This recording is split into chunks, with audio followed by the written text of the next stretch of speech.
Hola con todos, somos Javier Mayorga, Eric Muso y mi persona Martín Jaramillo, estudiantes de la Escuela Politécnica Nacional de la materia de Dinámica de Máquinas Eléctricas. El día de hoy vamos a realizar un poco sobre, o bueno, vamos a hablar un poco sobre la máquina sincrónica a prueba. Entonces, para poder comenzar con con todo esto, vamos a tener que hablar sobre la máquina sincrónica y sus ecuaciones.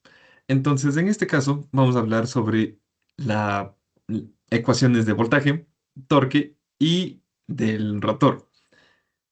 Entonces, las ecuaciones de voltaje, bueno, salen básicamente de todo un modelado que incluye lo que son partes magnéticas de la máquina, que son básicamente los inductores, y la propia resistencia de los devanados. Para poder ver un poquito más de esto, se tiene estas consideraciones, que sobre todo, justamente para esta parte del proyecto 2 se considera eh, lo siguiente, que existe una corriente de campo, no existe una corriente en G o va a ser igual a cero y los devanados de amortiguamiento en esta parte de todo el periodo no se van a usar. Entonces, para comenzar con esto, vamos a decir que los lambdas, lambda Q en el eje Q es igual a la inductancia del estator más la inductancia de magnetización. Esto multiplicado por la corriente G. Como ya dijimos, esta de aquí no se tiene, entonces se elimina. Luego tenemos lo que sería igual, la inductancia del estator más la inductancia de magnetización. ¿Qué es lo que sucede aquí? Teniendo esto, vamos a añadir lo que sería una variación en cada uno. Si existe una variación de corriente, entonces va a existir una variación en las concatenaciones de flujo. Entonces, ¿qué es lo que vamos a hacer? ¿Qué más sabemos?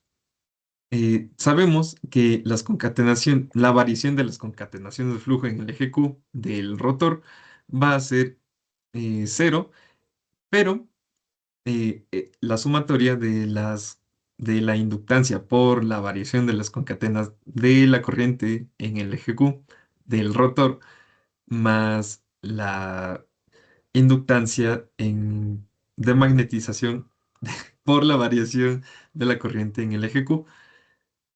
Ya, entonces, ¿qué es lo que vamos a hacer? Vamos a despejar este término, lo cual tendríamos esta pequeña ecuación de aquí. Esta la vamos a reemplazar en nuestras ecuaciones de acá arriba. ¿Para qué?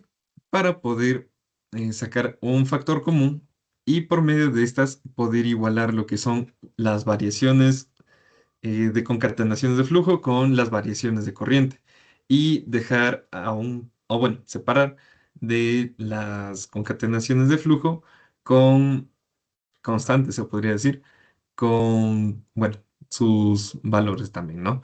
Entonces, de esa manera tenemos esta última ecuación que nos permite decir que no existe un verdadero cambio instantáneo, sino que se debe tener en un tiempo va a existir un cambio tanto en la corriente que va a hacer que exista un cambio en las concatenaciones de flujo.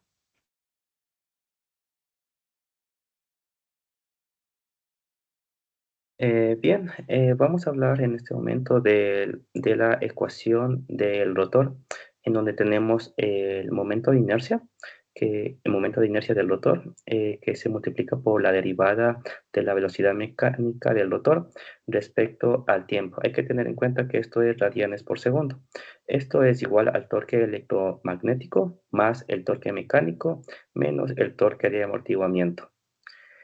Bien, como segunda ecuación tenemos dos veces el momento de inercia, que esto multiplica la derivada de la velocidad del rotor menos la frecuencia angular eléctrica sobre la velocidad angular de base.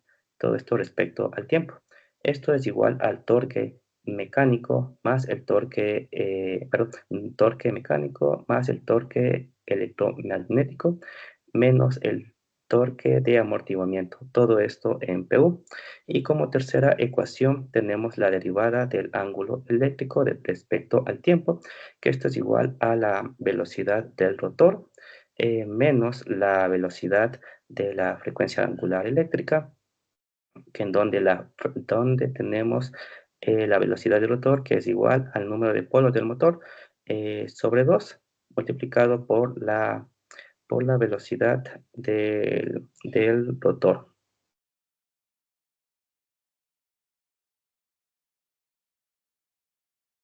Ya. Una ecuación más que tenemos que tener en cuenta es esta de aquí, justamente esta de aquí. ¿Cómo llegamos a esta? Es mediante, bueno, la ley de Faraday. Entonces, la cual nos dice que debido al cambio que existe en lo que sería la corriente, se va a generar un voltaje inducido en, bueno, si tenemos lo que sería un cable tipo inductor, entonces se va a generar se va a inducir este voltaje, ¿no? Entonces partimos desde aquí, desde esta ecuación azul. La cosa es, tenemos tanto para el eje D como para el eje Q. Eh, lo mismo, vamos a tener, estas de aquí son en periodo estable, pero también podemos tenerlas en periodo transitorio, que es donde nos interesa realizar el análisis. ¿Qué más sabemos? Que las concatenaciones de flujo en el eje Q y en el eje D están dados por, bueno, básicamente esta forma de aquí, las ecuaciones de rojo. Eh, ¿Qué nos dice estas ecuaciones en rojo? Que las concatenaciones de flujo en el eje Q, en el del estator, es igual a a lo que serían las concatenaciones de flujo del estator, las propias del estator, más las concatenaciones de flujo del lo que sería del rotor. Entonces, con estas, bueno, aquí debería decir rotor. Igualmente, esta también debería ser rotor. Entonces, es básicamente lo que el rotor influye dentro de lo que sería el estator, ¿ya? Entonces, y estas serían como que las generales. Lo cual vamos a despejar estas de aquí. Pasamos estas para, bueno, al otro lado del igual con signo negativo y tenemos esta ecuación de acá. Esta la vamos a ingresar en lo que sería esta de aquí para poder llegar a esta ecuación. Con esta ecuación ya podemos comenzar a seguir resolviendo o bueno, a poder llegar a nuestras ecuaciones que necesitamos para describir el periodo transitorio.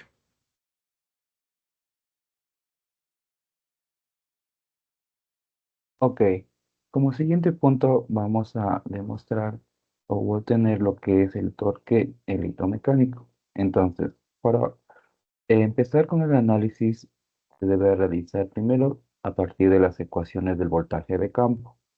Entonces, decimos que el voltaje del devanado de campo es igual a la caída de voltaje que se da por la resistencia de este mismo, más la derivada de las concatenaciones de flujo de este mismo devanado con respecto al tiempo. Entonces, a partir de esta relación se sigue una serie de iteraciones matemáticas, las cuales van a permitir llegar a la expresión que queremos sobre la constante del tiempo. Por lo tanto, vamos a primero a multiplicar a ambos lados de la primera relación esta expresión de omega r, la inductancia de magnetización en el eje D, sobre la resistencia del devanado de campo, la RF', a ambos lados de nuestra relación. Por lo tanto, Una vez realizado esto, también tenemos que tomar en cuenta una serie de ecuaciones que son muy importantes que nos van a ayudar a simplificar el método y el análisis matemático de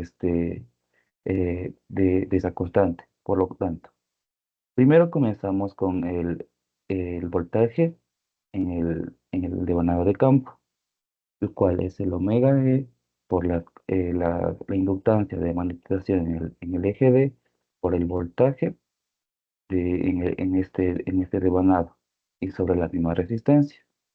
Asimismo, también tenemos el voltaje inducido en el eje Q, el cual es igual a un omega R, la inductancia MD, las concatenaciones de flujo en este devanado de campo, sobre la inductancia FF'. Y por último, y la relación que nos va a permitir llegar a la constante es el T de 0', que es igual a la inductancia FF' sobre la resistencia de este devanado. Entonces, a partir de estas relaciones vamos a llegar a demostrar, a obtener esta constante. Por lo tanto, si reemplazamos todas estas ecuaciones que son importantes en la relación original que teníamos en un principio, vamos a determinar que el voltaje inducido de campo es igual al voltaje inducido de cuadratura más una constante de tiempo t de 0 por la derivada del voltaje inducido en el eje de cuadratura con respecto al tiempo. Y a partir de ahí, lo que vamos a llegar a buscar es obtener solamente la expresión que nos interesa, que es la constante de tiempo. Entonces, y además, cabe destacar que también debemos reemplazar la relación del voltaje inducido de cuadratura, que es un EQ' menos el omega R, la diferencia entre la inductancia en el eje D menos la inductancia en este D, pero prima, todo por la corriente en este eje. De modo que si reemplazamos esta relación en la anterior que habíamos determinado, podemos obtener la relación que queremos al final, que es el t de prima menos la derivada de un EQ' con respecto al tiempo, más la inductancia en el eje D por el voltaje inducido de cuadratura sobre L', y esto es igual a la relación de F más la diferencia entre LD menos L'D sobre esta misma L'D por omega R y las concatenaciones de flujo en el eje B. Y de esa manera llegamos a obtener una relación súper importante que nos va a ayudar para el análisis de estos casos que vamos a ver a continuación. Bien, básicamente lo que nos muestra el proyecto 2 de sistema multimáquina nos plantea 5 casos, en los cuales, bueno, mm, primero lo que sería qué es este proyecto, ¿no? Y básicamente son dos generadores que se encuentran conectados cada uno a una a una línea de transmisión conectados a una barra y esta barra conectada a un bus infinito, como se muestra en la figura inferior izquierda. Ya, además nos plantea 5 casos. El primero es el caso base, ¿no? El caso base que no, bueno, que se espera como tal ver oscilaciones en las cuales eh, no existe un sistema de control de lo que sería básicamente el ABR. El segundo caso, se implementan los ABRs a las máquinas, pero la red a las cuales están conectadas es muy débil. Por lo tanto, las ondas de voltaje, de corriente de las variables eléctricas son muy susceptibles a los cambios. Entonces se espera tener una recuperación rápida y, bueno, una buena recuperación sobre estas perturbaciones. El tercer caso nos dice que se implementan los ABRs, pero la red, en cambio, es fuerte. Quiere decir que no acepta cambios. Bueno, no es tan fácil realizar cambios a lo que son las variables eléctricas. Entonces, se esperaría tener un mayor sincronismo en las máquinas. El cuarto caso es el uso de ABRs y de distintos haberes, perdón. Entonces, aquí se espera tener distintas respuestas oscilatorias. Y el quinto caso, el final, es el uso de haberes, pero aquí existe perturbaciones rápidas que indican una inestabilidad bastante rápida. Entonces, como tal, se esperaría un mayor desequilibrio.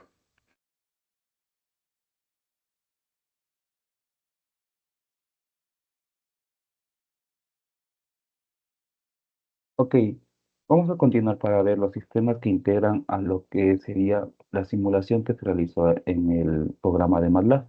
Entonces, tenemos los dos sistemas. El sistema que se puede apreciar, el sistema número uno, es la representación del sistema unifilar, el cual está complementado por dos generadores. Tenemos dos líneas, las cuales están conectadas a dos barras y dos impedancias en paralelo, además de una barra que va de 4 hasta la barra 3 que sería una barra infinita, también que está conectado por una impedancia, y todo ese modelo se lo puede apreciar en este sistema, tanto en un modelo matemático como en el sistema como tal. Además, tenemos el modelo del generador de la máquina sincrónica. También tenemos el modelo de la excitatriz, el cual es un sistema muy importante para el generador. Y también tenemos el modelo del rotor, que se lo puede apreciar en sus pantallas. Como se puede notar, tanto la excitatriz como el rotor se encuentran en el modelo del generador, pero existen otros bloquecitos pequeños que, bueno, que, por ejemplo, este que se tiene aquí que dice Q de 0 tu Q de R. Entonces, básicamente, este tipo de bloques son transformaciones y, bueno, procesos matemáticos que ayudan al análisis y, y bueno, a poder resolver lo que sería, bueno, y más que resolver, simular lo que sería la máquina sincrónica. Entonces, como son procesos matemáticos, no se los indica mucho aquí. Bien, como primer caso podemos observar en donde se hace la comparación de dos máquinas, que es la máquina uno y la máquina 2. También tenemos una tabla en donde nos muestra los parámetros de la red y tipo de excitación, que es el bus uno y bus 2, que son nodos en el sistema eléctrico que conectan a las máquinas. También tenemos el tipo de excitación, que se especifica que tanto en la máquina uno como en la máquina 2 tiene una excitación fija. También tenemos los parámetros de la red, que se refieren a los parámetros eléctricos de la red. Bien, como los tres parámetros claves que muestran las gráficas, tenemos la potencia, la corriente y la potencia activa o real. En la primera máquina que está en la parte izquierda tenemos la primera gráfica que muestra la variación de la potencia generada por la máquina uno a lo largo del tiempo. En la segunda gráfica muestra la corriente de la máquina uno que comienza estable, pero luego presenta oscilaciones que podrían estar relacionadas con perturbaciones. En la tercera gráfica, igualmente similar a la corriente, la potencia activa de la máquina presenta una variación que podría estar asociada con la inestabilidad del sistema o una respuesta a un cambio de condiciones de la máquina de la red. Y en la máquina 2, en la parte derecha, tenemos la primera gráfica que nos muestra la potencia generada por la máquina, que también nos muestra la estabilidad, pero al igual que la máquina uno, hay oscilaciones que reflejan el comportamiento dinámico del sistema. En la segunda gráfica, muestra la corriente con oscilaciones más que la máquina uno, como se puede observar. Esto puede indicar un comportamiento más inestable o una mayor respuesta o perturbaciones en el sistema. En la tercera gráfica, la potencia activa de la máquina 2 también muestra un comportamiento oscilante. Esto podría deberse por fluctuaciones o que la potencia real, debido a la interacción entre las dos máquinas, tengan perturbaciones muy externas. También para concluir, ambas máquinas muestran un comportamiento oscilante, pero con diferentes intensidades.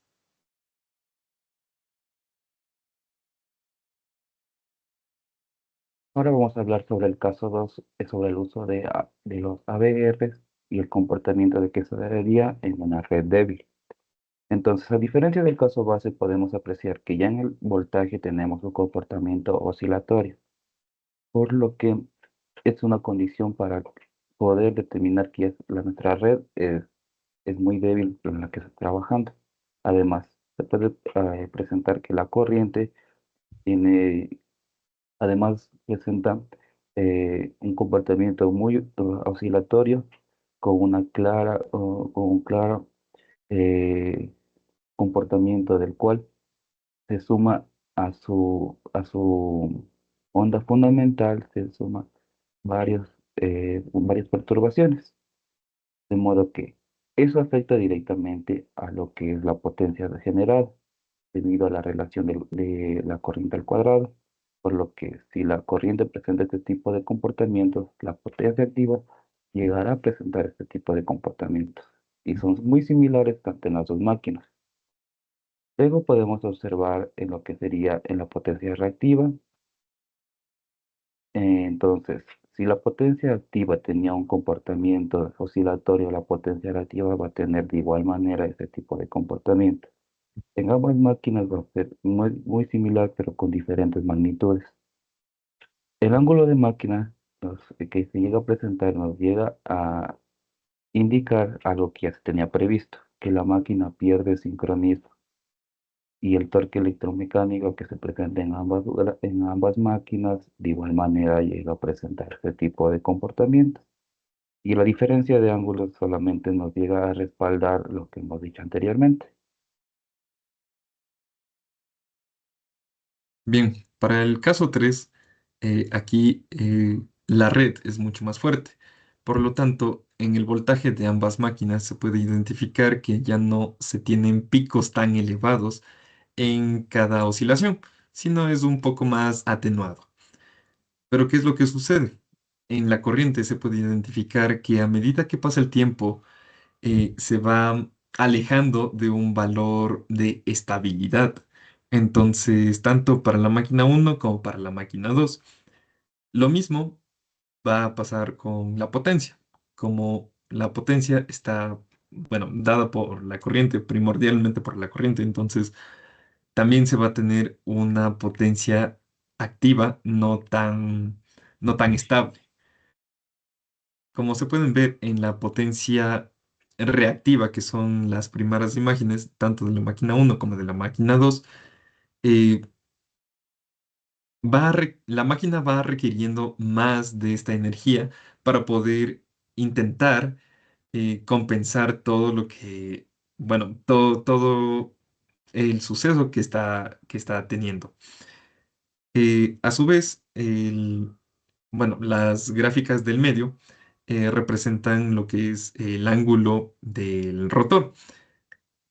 Como se puede ver, estos siguen oscilando bastante. Entonces no están llegando a una estabilidad, a un valor determinado. Y al igual como se puede ver en el torque, pues definitivamente las máquinas no llegan a ninguna parte. Para finalizar, la parte del sincronismo que existe entre las máquinas, que es este último gráfico, pues se da a notar que este sincronismo se va a ir perdiendo a través del tiempo. Bien, como caso 4, como se puede observar en la máquina uno y la máquina 2, ambas están conectadas a un sistema de voltaje regulado en el bus, pero con diferente tipo de excitación. En el primer caso tenemos en la máquina de excitación que esta máquina está conectada a un sistema con excitación regulada de voltaje, pero en la máquina de excitación 2, la segunda máquina también está conectada a un sistema con excitación regulada, pero con parámetros diferentes, lo que esto puede influir en su comportamiento a comparación de la máquina uno. Bien, En las gráficas se puede observar la tensión de la máquina a lo largo del tiempo, la corriente y la potencia. Para cada máquina, especialmente para la máquina 1, existe una variabilidad en los tres parámetros con ciertos picos que muestra su respuesta dinámica ante los cambios del sistema. Y la máquina 2 también presenta una variabilidad, pero con diferentes notables de amplitud de las fluctuaciones, lo que este puede decir que la configuración o parámetros de la máquina son diferentes. Como conclusión, la diferencia en el comportamiento de las dos máquinas se debe a sus distintos tipos de excitación y a las variaciones en sus parámetros internos.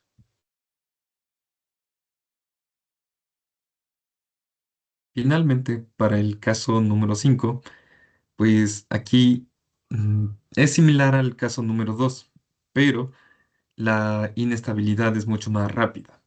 Se tiene momentos oscilatorios mucho más veloces. Entonces, eso es algo que se puede identificar tanto en los voltajes como en las corrientes. Los voltajes, como ya se ha ido mencionando, pues estos pues no tienen mayores picos, pero eh, actúan, o bueno, su frecuencia, su ciclo, está como que acelerado. En cambio, las corrientes, pues estas nuevamente tienen